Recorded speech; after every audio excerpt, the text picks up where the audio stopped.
Imagine a small settlement of humble huts along the Tiber River evolving into one of the most powerful empires the world has ever seen. The story of Rome spans over 1,000 years, from its mythical founding in 625 BC to the dramatic fall of its western half in AD 476. But that's not all. Even after the Western Roman Empire crumbled, its eastern counterpart, the Byzantine Empire, continued for another 1,000 years. But how did a simple village grow into a sprawling empire that influenced the very foundations of Western civilization? And how did such a mighty empire fall?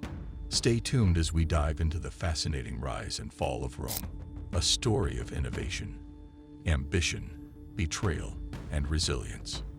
Whether you're a history buff or just curious about how the ancient world shaped the one we live in today, you'll want to stick around for this.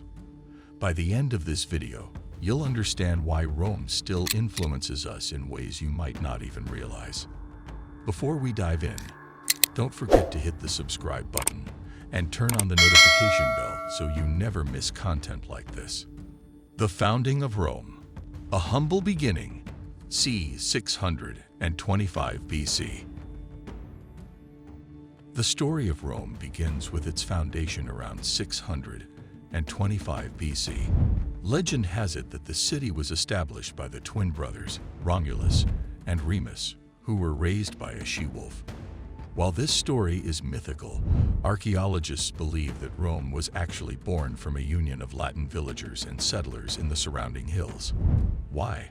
Likely as a defense against Etruscan invaders. By 600 BC, this loose confederation of communities had transformed into a unified city-state with significant cultural and economic activity. It wasn't much, but the seeds of greatness had been planted. The period of kings. Laying the foundations, 625 to 510 BC. Rome's earliest period, known as the period of kings, lasted until 510 BC. In this time, no fewer than 6 kings ruled over the growing city. Militarily, Rome expanded its territory, and economically, it thrived with increased trade and production of goods, like the iconic oil lamps used throughout the empire. Politically, this era saw the formation of the Roman constitution. While rudimentary, this framework would evolve into one of Rome's most defining features. But as the power of the Etruscans waned, so did the monarchy in Rome. In 510 BC, the last king, Tarquin the Proud, was overthrown, and the Roman Republic was born. The Roman Republic, the rise of a superpower, 510 to 31 BC. With kings no longer at the helm, Rome experimented with a new system of government, the Republic.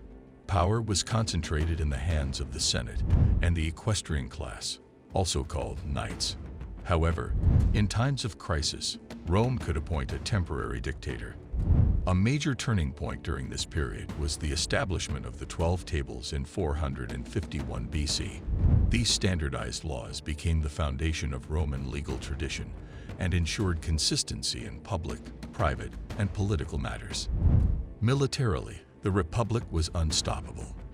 By 338 BC, Rome had control over the entire Italian peninsula. But the real game changer came during the Punic Wars, 264 to 146 BC. A brutal series of conflicts with Carthage, Rome emerged victorious, and Carthage, once a mighty rival, was reduced to ruins. With this victory, Rome became the dominant maritime power in the Mediterranean. Soon after, Rome's influence stretched into Greece, Corinth, and beyond. But it wasn't all smooth sailing. The Republic faced internal chaos, civil wars, and power struggles. A notable dictator, Lucius Cornelius Sulla, seized power from 82 to 80 BC, and although he eventually stepped down, the political system was forever changed. The final nail in the coffin of the Republic came with the rise of Julius Caesar. By 51 BC, Caesar had conquered Gaul, modern-day France, and pushed Rome's borders far beyond the Mediterranean. Though the Senate was still technically in power, its influence had waned significantly. Caesar's assassination in 44 BC created even more instability, but it also paved the way for his adopted heir, Octavian, later Augustus, to become Rome's first emperor in 31 BC. And with that, the Republic transitioned into the Roman Empire. Imperial Rome, glory and decline, 31 BC, AD 476. The imperial era began with Augustus, who ushered in decades of peace and prosperity known as the Pax Romana. By AD 117, under Emperor Trajan, Rome had reached its territorial peak, spanning 3 continents: Europe, Asia Minor, and North Africa. Roman engineering flourished during this period, leaving us with marvels like aqueducts, roads, the Colosseum, and the Pantheon. The empire's influence extended far beyond its borders, shaping language, law, art, and architecture in ways that are still evident today. But no empire lasts forever. By the late 3rd century AD, Rome began to falter. In AD 286, Emperor Diocletian split the empire into 2 halves: the Western Roman Empire and the Eastern Roman Empire. The division was intended to make the massive empire easier to govern, but it also weakened it. The Western Roman Empire suffered repeated invasions by Germanic tribes. In AD 410, Rome was sacked by the Visigoths, and in AD 455, the Vandals delivered another devastating blow. Finally, in AD 476, the last Roman emperor, Romulus Augustus, was overthrown. With that, the Western Roman Empire came to an end. However, the story doesn't stop there. The Eastern Roman Empire, known as the Byzantine Empire, continued for nearly 1,000 years.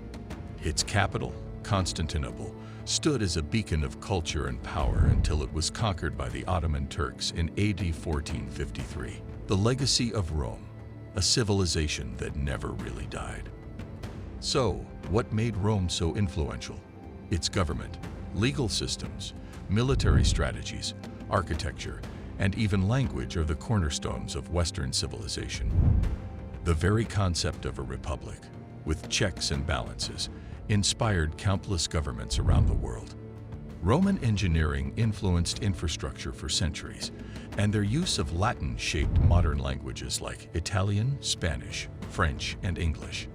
Even the Christian Church, which became a dominant force in Rome's final days, carried forward Roman traditions into medieval Europe.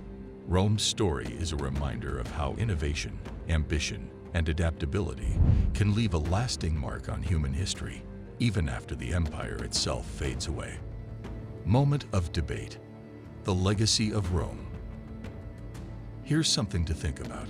Was the fall of Rome inevitable, or could the empire have survived if different decisions were made? Could better leadership or less expansion have saved the Western Roman Empire? Share your thoughts in the comments below. If you've enjoyed learning about Rome's incredible history, make sure to hit that like button and subscribe to the channel. Supporting us helps bring more fascinating stories from history to life. And if you know someone who's passionate about ancient Rome, share this video with them. They'll thank you later. Conclusion: why Rome still matters. Rome may have fallen, but its legacy is eternal. From law and politics to architecture and language, the impact of this ancient empire is all around us. The rise and fall of Rome isn't just a history lesson. It's a reminder of what humans can achieve and how even the mightiest powers can decline.